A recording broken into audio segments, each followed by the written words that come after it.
Pangako at sa iyong salita, patawarin niyo po kami. Linisin, bigyan ng kakayanan na maunawa ang iyong turo para ang buhay namin lalo umunlad at lalo naman kayong madakila sa mga detalye ng pamumuhay namin. So we ask you, Father, to be our teacher, our speaker. Kayo po ang siyang mangaral. Turuan niyo po kaming lahat. Gamitin niyo lang lingkod niyo na inyong kasangkapan. At nawa ang inyong magandang layunin para sa aming lahat matupad. Habang kami nagkakatipon-tipon sa iyong paanan, Panginoon, hinihiling din naming patuloy niyong basbasan, ingatan, iadya sa anumang gawa ng masama ang mga mahal namin sa buhay na hindi kasama ngayon. Samantala, turuan mo kami, Panginoon, na maging mapayapa, teach us to relax, teach us to focus on you alone so we can receive your blessings. In the name of Jesus, we commit to you everything. Amen. How to be rich or poor? We will be reading from the Contemporary English Version, Luke 19:11 to 27. For now, we will be reading 11 to 13. The crowd was still listening to Jesus as he was getting close to Jerusalem. Many of them thought that God's kingdom would soon appear. And Jesus told them a story. A prince once went to a foreign country to be crowned king and then to return.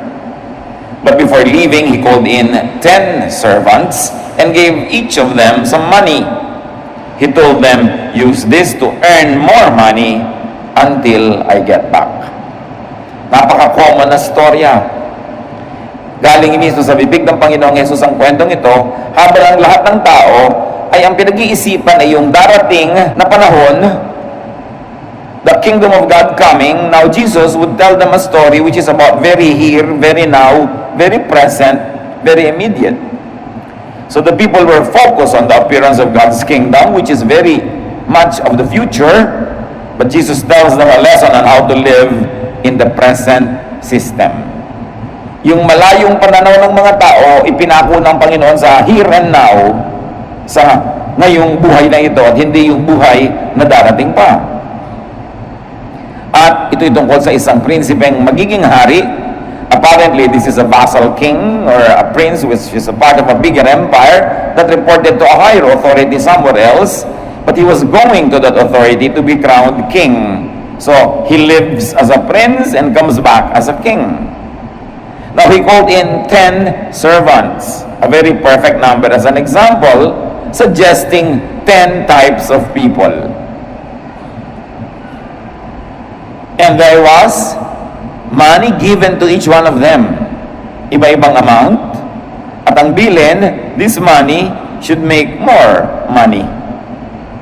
So pinagbibigyan niya ng mga kani-kanyang mga puhunan at sabi, paramihin nyo ito, kailangan ang ibinibigay ko sa inyo, pagbalik ko, marami na. So money is supposed to make more money. Nagkaroon tayo ng isang basic rule of economics, that money is supposed to make more money. It's not primarily for just spending or for saving, for keeping. It is for investment. It is for business. Luke 19:14. But the people of his country hated him, and they sent messengers to the foreign country to say, "We don't want this man to be our king." Merong problema. As we have said, probably he was an appointed vassal king na nagre-report siya sa isang mas mataas pang hari, but the people did not want his kingship. It could be a symbol that they did not want his style, they did not want the way he ruled, his policies, his method, the way he conducted the affairs of the state. So they sent a delegation to the higher authority to express their dislike for this prince. Luke 19:15. After the prince had been made king, he returned and called in his servants. He asked them how much they had earned with the money they had been given. So in spite of the protestations of the people, this prince became king. Umalis siya prinsipe, bumalik hari na mas malaki ng otoridad, mas marami ng kapangyarihan, and there was accounting. Nagbilangan, there was auditing. Sabi niya, natatandaan nyo, binigyan ko kayong lahat ng pera. So ano na nangyari? Magkano ang kinita nyo sa ibinigay ko sa inyo? Luke 19:16 to 17. The first servant came and said, Sir, with the money you gave me, I have earned 10 times as much.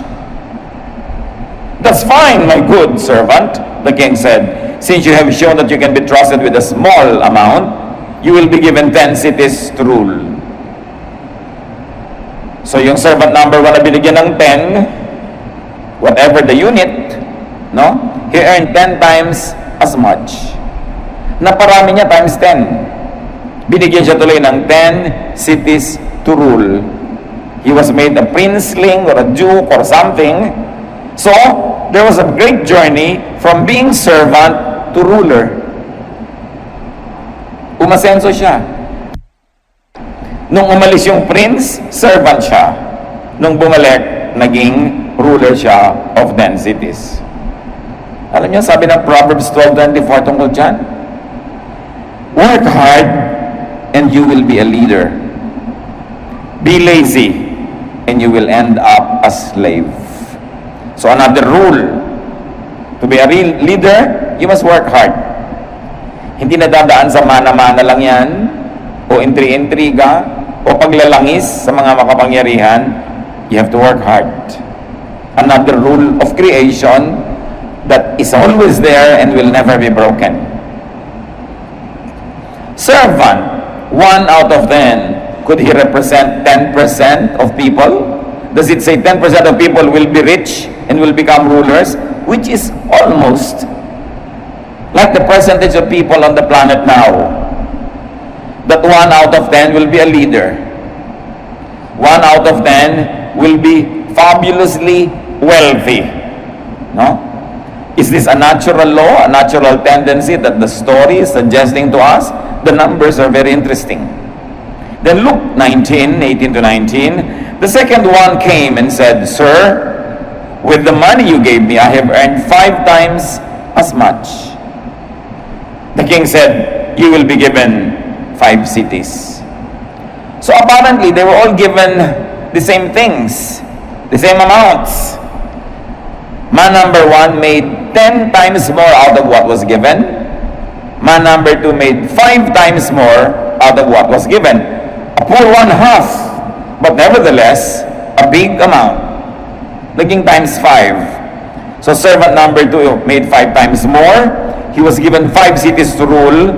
Also, he was moved from servant to ruler.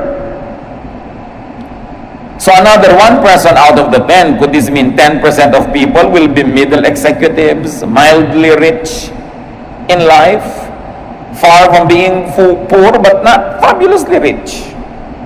Could this be representing a kind of a middle class? Is this a natural law, a natural tendency for people that has been true since time immemorial? Luke 19:20 to 21. Another servant came and said, Sir, here is your money. I kept it safe in a handkerchief.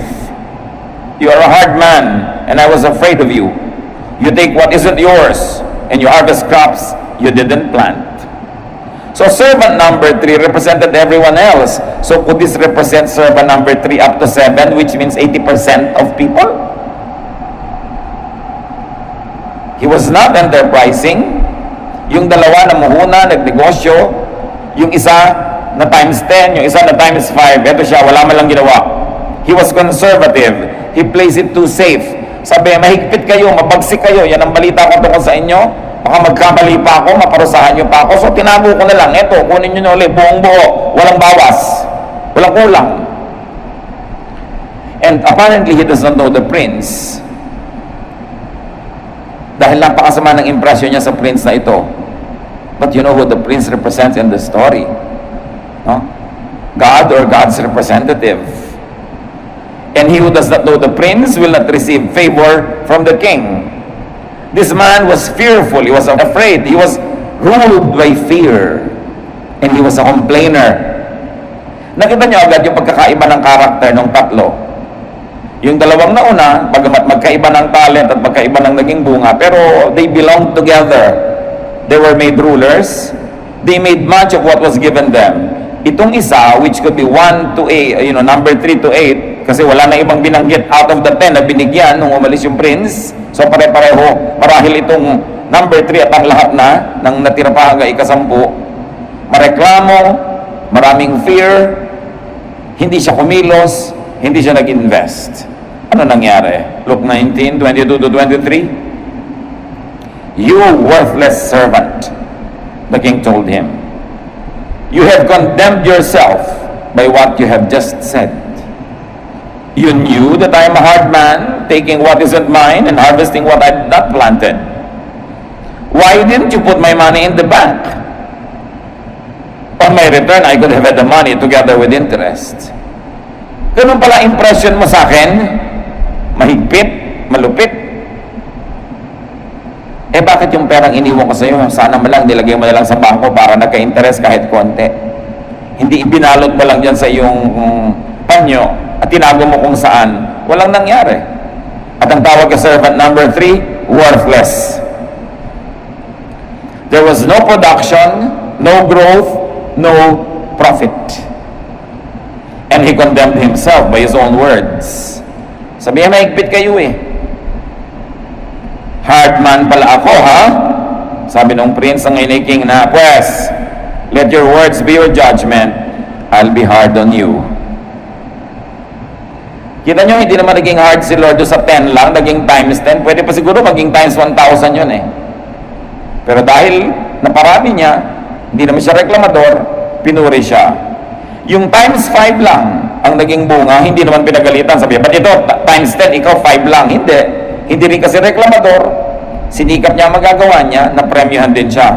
Itong mareklamo, sabi, mahirap kayong kausap, mahigpit kayo. Ganun pala, pues magiging mahigpit na ako sa'yo, kasi yan pala iniisip mo.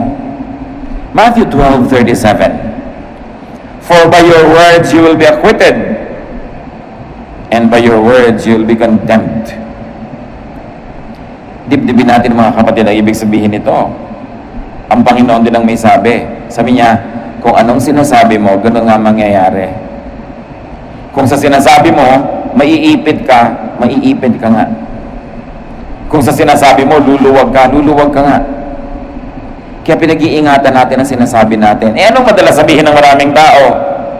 Di ba sabi dito nung king, sinabi mo di matutupad. Ngayon, sino yung nagsasabi laging, mahirap kumita? Mahihirapan ka nga kumita. Kasi laging yan ang sinasabi mo. Mahirap kumita. Ang hirap ng buhay. Gaano karami sa inyo nagsasabi niyan everyday? Bilangin nyo ilang beses. Ang hirap ng buhay. Mahirap ang buhay ngayon. Ang mahal na mga bilihin. No? Tapos pagka may mga negative na nangyayari, sabi mo, only in the Philippines. Kaya pa ulit-ulit na nangyayari. Napansin nyo nung nagpalit tayo ng motto na it's more fun in the Philippines? Parang talagang nagkakaroon ng more fun. Bayad na lahat ng utang natin sa World Bank, nagpautang pa tayo ng $1 billion. Ngayon ang Pilipinas mayroong $90 billion reserve at padami pa ng padami. We have become the investment darling of many investment houses around the world, and we were named as the fastest growing economy in Asia. Alam nyo ba yun? Sinabi lang natin, it's more fun in the Philippines. Pag sinabi mong madaling kumita ng pera, subukan nyo.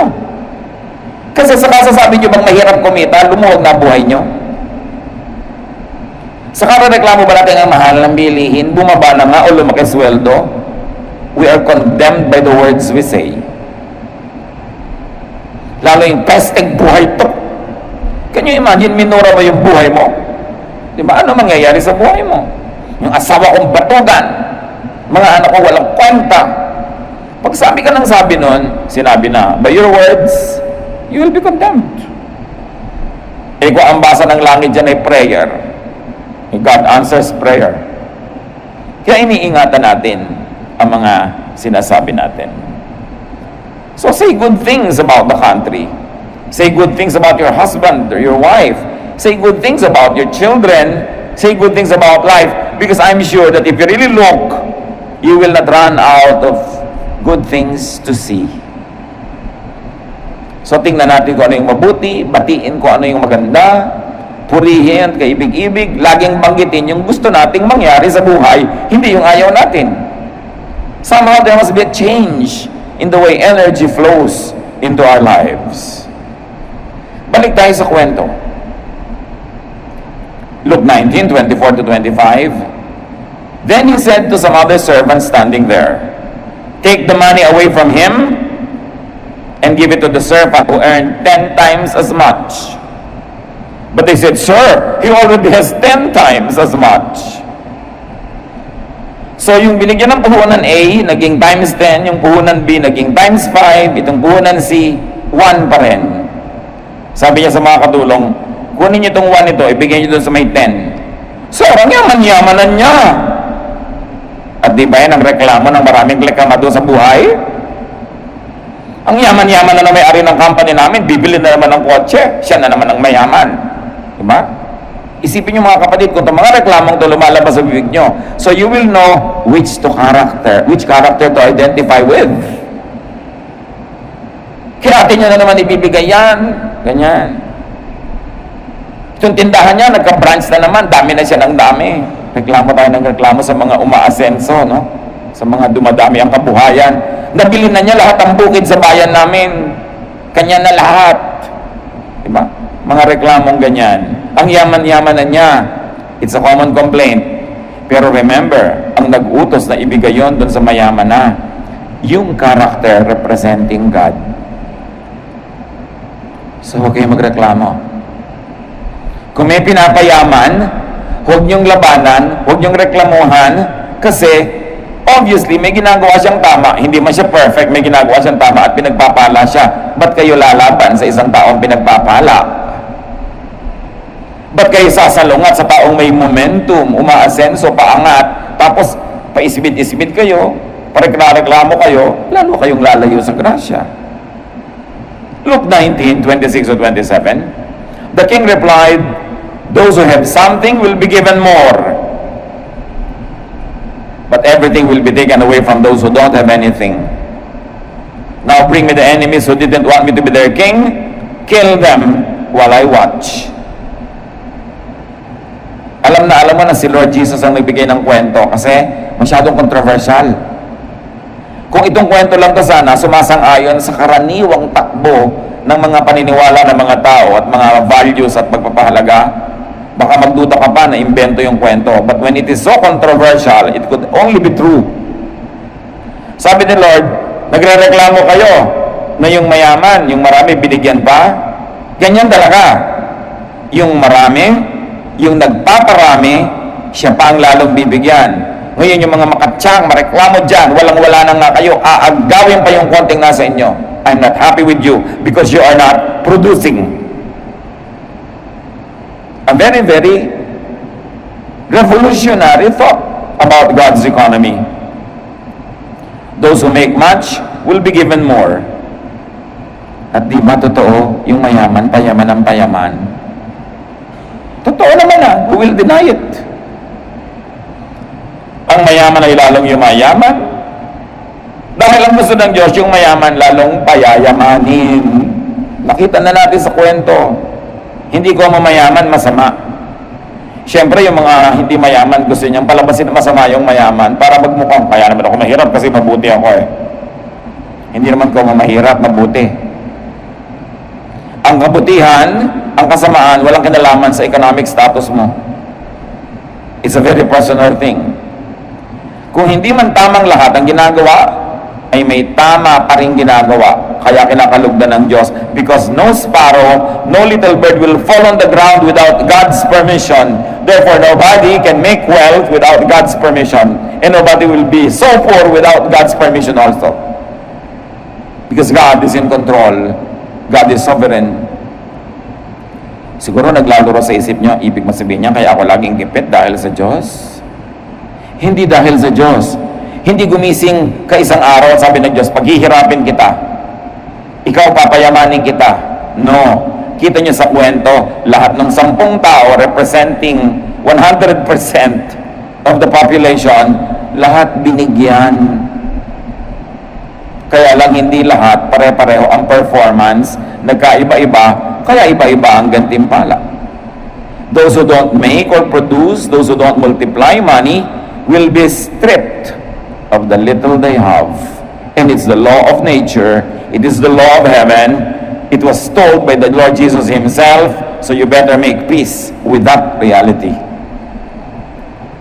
Ang mahirap ay lalong humihirap, ang mahirap ay lalong paghihirapin, dahil hindi ko mamahirap, ay mabuti. Kung hindi man maling lahat ang ginagawa, ay merong maling ginagawa.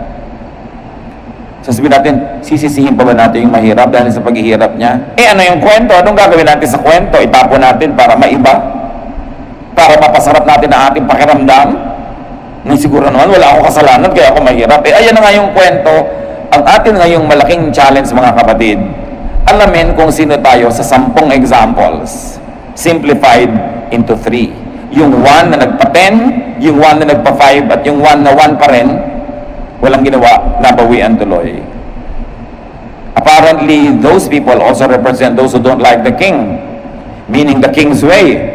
But those who don't like the king's way will be condemned. So ayaw nyo ng pamamaraan ng king? Kung hindi tayo sumasang-ayon sa kwentong ito, parang tayo ay nasa kwentong ayaw din natin sumang-ayon sa king na yon. Sabi niya, kill them all before me, I will watch. Very, very revolutionary. It must jolt you, it must awaken you to realize where you stand, where I stand. Yung meron ng konti pero hindi pa pinayayaman, hindi pa pinalalago, hindi niya inaalagaan yung binigay sa kanya, mababawian. Sayang.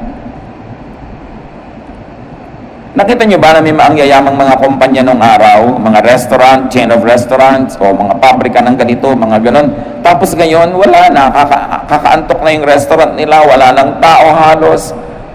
Naghihingalo yung negosyo nila, samantalang nakakita na yun ng better days. Sino nagpabaya doon? Either yung mga magulang, hindi natin rin yung mga anak na paanda rin yung negosyo, o yung mga anak na lumaki na spoiled, nung sila na nagmana ng negosyo, na wala na. Meron naman na maliliit na negosyo nung mga magulang nila nagraran, tapos sa pa-asenso ng second o third generation. Marami mga ganyang kumpanya, marami mga restaurants ng araw, sikat na sikat. Ngayon, wala na. Naranasan na. I-maintain na lang. What happened? Lahat may chance. Lahat may natatanggap sa simula. Lahat binibigyan ng Diyos ng pagkakataon. You only start small. Katulad doon, kahit yung binigay na 10, small lang naman eh. Pero naging times 10. Yung binigay sa kanya, naging times 10. So siguro, dadami pa ng dadami yan exponentially. Lahat may chance. Ang daming mga taong nagdarahop, sasabihin, nagdarahop ako, mapait ang buhay ko, mailap ang tadhana, malas ako. Pero pag tingnan namin yung history, ba't ka walang trabaho ngayon? Natanggal ako. Ba't ka natanggal? Absent ako ng absent. Reklamo ako ng reklamo. Inuuwi ko yung stapler. Nahuli ng gwardiya. May trabaho ka na, natanggal ka pa, tapos kaya nagre-reklamo ka. Meron naman, ang tagal-tagal ko na sa trabaho ko, hindi pa ako ma-asenso. Bakit? Inaaway ko yung supervisor. Matigas ang ulo ko. Nakikipagbabag ako sa kapwa ko manggagawa. Ba't ka nga ipopromote? Yun naman mga sobrang yayaman ngayon, nagsimula din sa konting-konti Pero every step of the way, mga tama ang ginagawa nila, kaya dumami ng dumami. Yun namang nanatiling wala, meron din, pero hindi niya naingatan yung binigay sa kanya. Meron na, mas malaki pa yung bigay sa kanya. Natatandaan niyo sa elementary grade yung valedictorian, siya lagi ang honor, tampak-tampak ang mga medalya niya dito, tapos makikita mo 20 years from now, hirap na hirap sa buhay, ikaw na nabulok tutorian, ikaw yung mga inuutos-utosan ng teacher, binabato-bato ng eraser. Meron ang asenso mo ngayon, because somewhere along the line, may mga ginawa kang tama, umangat ka. Siya naman, may ang laki na niyang edge, honor na, hindi pa minentain. Hindi naman lahat, kasi merong honor na tuloy-tuloy pa. Pero nag-iiba-iba ang nangyayari sa buhay natin, hindi dahil ayaw sa'yo ng Diyos, hindi dahil galit sa'yo ang Diyos, dahil mahal tayo lahat ng Diyos. Pero ano ang ginagawa natin sa ibinibigay sa atin ng Diyos? Bibigyan ka na ng Diyos ng asawang kay tinutino? Pagtatakasilan mo pa, aapihin mo, ano mangyayari nun? Lalayas-layasan mo ang tinutino niya, tapos ngayon babalik ka, may sakit, matanda ka na, aalagaan ka pa niya na naman. Can you imagine the wastage? The time wasted, the love, the peace that was not experienced? Gagawin kang director halimbawa ng isang grupo, dance group, musical group, whatever group. Tapos, mamaya pakonti na ng pakonti yung mga tao doon. Paubos ng paubos yung talent. Anong ginagawa mo? Surely may ginagawa ka. Maliban sa ginagawa doon ng iba, sometimes they negate your effort, kinukontra ka, nilalabanan ka, pero nag-i-interact din kayo. Kahit mali ang ginawa niya, itama mo yung reaction mo sa kanya, tatama yun. What do we do with what God gives us? May chance ka na magnegosyo, tapos hindi ka tatao doon, ipagkakatiwala mo lang sa mga katulong na kinukumpitan ka, o kaya hindi ganun ang malasakit, hindi ganun katalino, so hindi niya napapa-asenso. Pagbalik mo, paubos ng paubos yung stock, bayad ka ng bayad, walang benta, hanggang mamaya may utang ka pa. What do we do? Kahit lang sa katawan natin, what do we do? Lahat tayo binigyan ng katawan. Meron ba sa inyo dyan? Kaluluwa lang? Wala, di ba? Lahat may katawan, so equal. Pero ano-anong pinagkagagawa natin sa mga katawan natin? Makikita naman kung anong ginagawa niyo sa katawan niyo. Pag tinignan ka ba ng Diyos, malalaman niya, iniingatan niya ang kanyang katawan. Pero hindi ka kakain sa oras, kakain ka ng sobrang asin o asukal, hindi ka magpapacheck up, hindi ka magpapaayos, madidiscover mo na lang may malalakan ng sakit. Sino may kasalanan? Kung sabihin, ay ginanito ako ng Diyos. No, walang ginaganyan ng Diyos. Nung sinulat ng Diyos ang batas ng kalikasan, nung nilikha niya ang sandaigdigan, nakasulat na lahat. Wala nang personalan yan, aanda na yan mag-isa.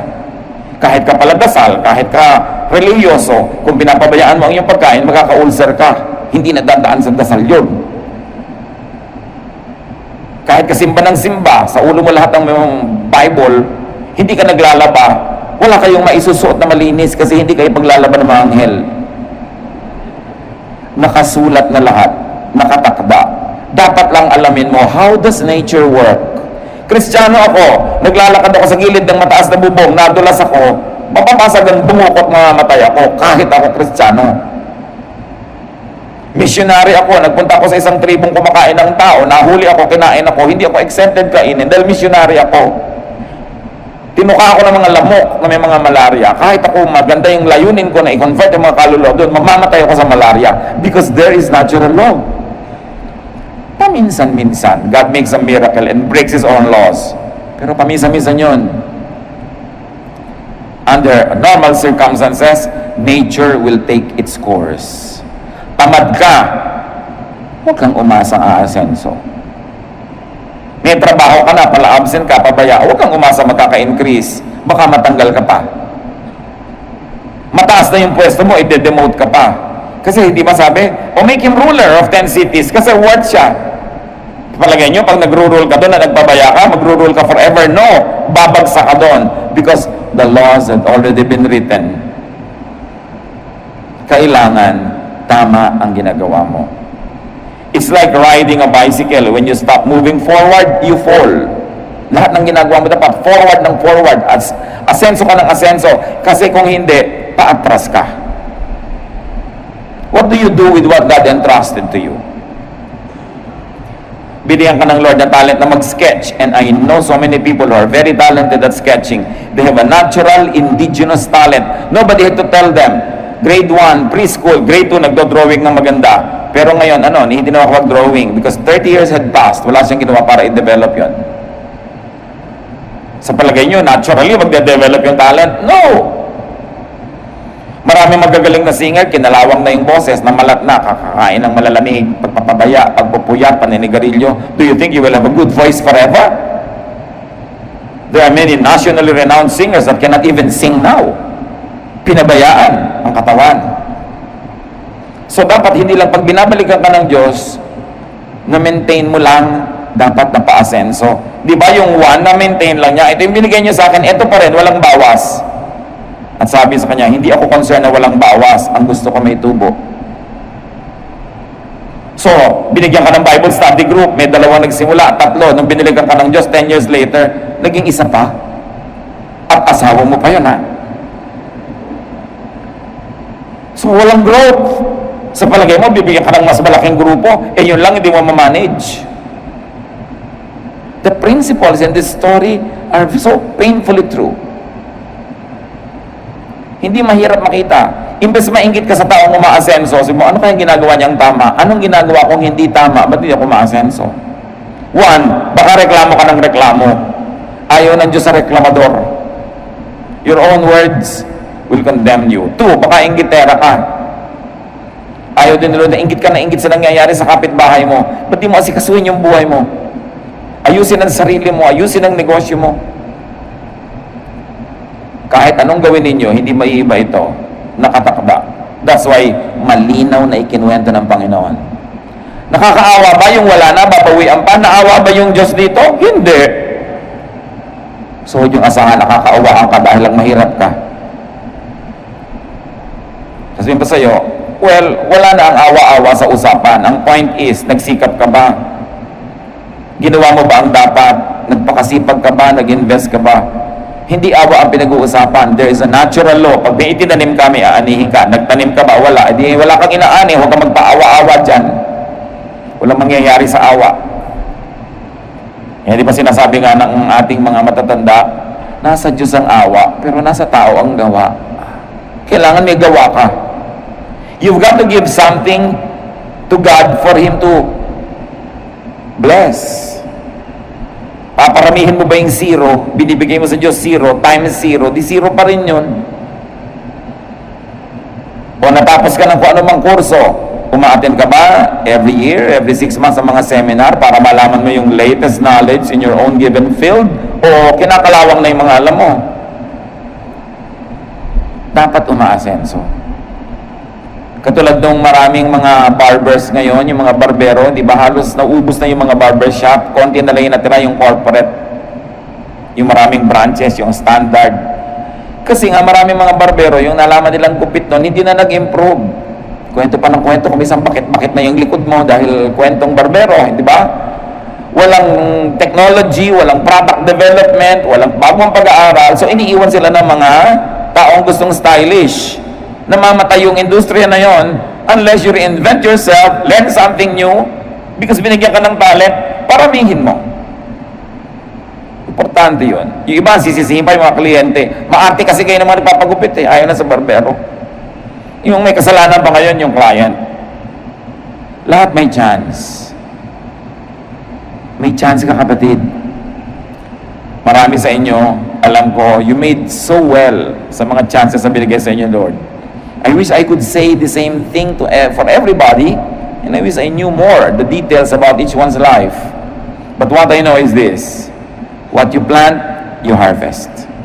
That's a biblical rule. Lahat yan pwede mangyari. Apply the lessons. Physically, materially, sa pera. Pero hindi lang yun eh. Apply it spiritually also. Binigyan ka ni Lord ng isang verse, alam mo yon. What do you do with it? Dumadami ba yung alam mo? Dumadami yung application ng verse na yon? Binigyan ka ni Lord ng ministry, kung ano man yon. Dumadami ba yon? Nagmumultiply? Dumadami ba yung tao? Nai-intensify yung alam? We are moving from glory to glory. We are becoming more and more knowledgeable and godly. Dapat may growth.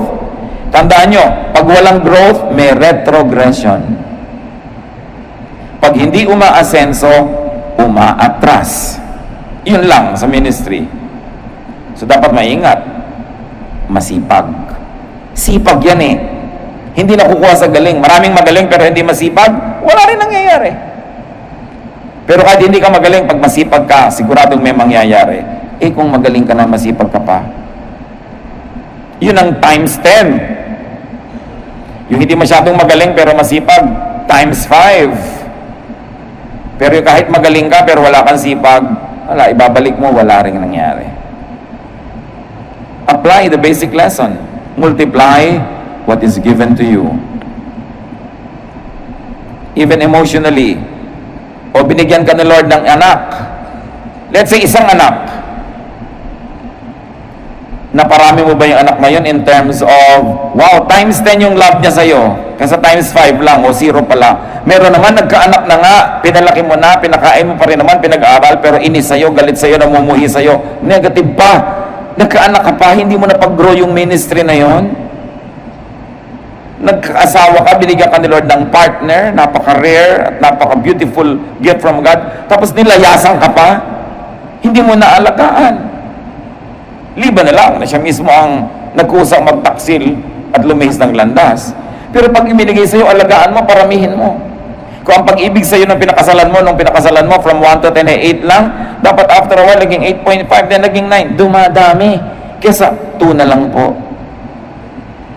Kawawa naman kayo, 2 lang, nagsasama pa kayo. Samantalang pwede mong paramihin. So what do you do with what God gives you? I'd like you to concentrate now, brothers and sisters, and say, what are the nicest things that God gave you? Would you bow before the Lord and count at least 5 great things God gave you? Be it talent, be it treasure, be it people. What is it? And ask yourself, what have I been doing with it? Anong ginagawa ko sa pag-ibig sa akin ng asawa ko? Pinaparami ko ba? Times 10? Times 5? O 0? O ngayon, galit pa sa akin?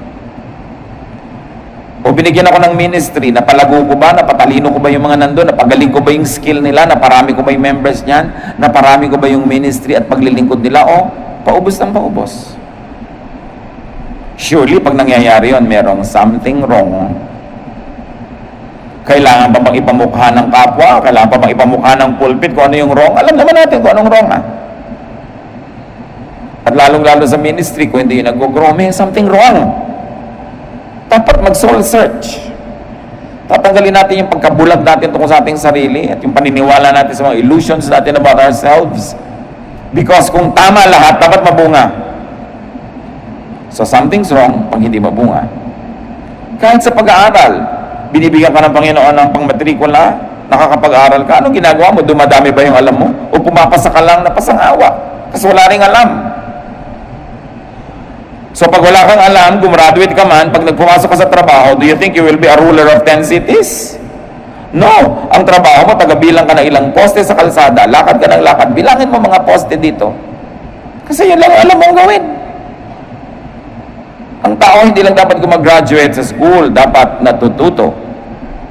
Kaya yung natututo na hindi gumraduate, mas maganda pa yung kinabukasan kasi gumraduate na wala naman natutunan eh. Eh kung gumraduate ka na, natuto ka pa. Can you imagine? Tayo ang nagwawaldas ng buhay natin.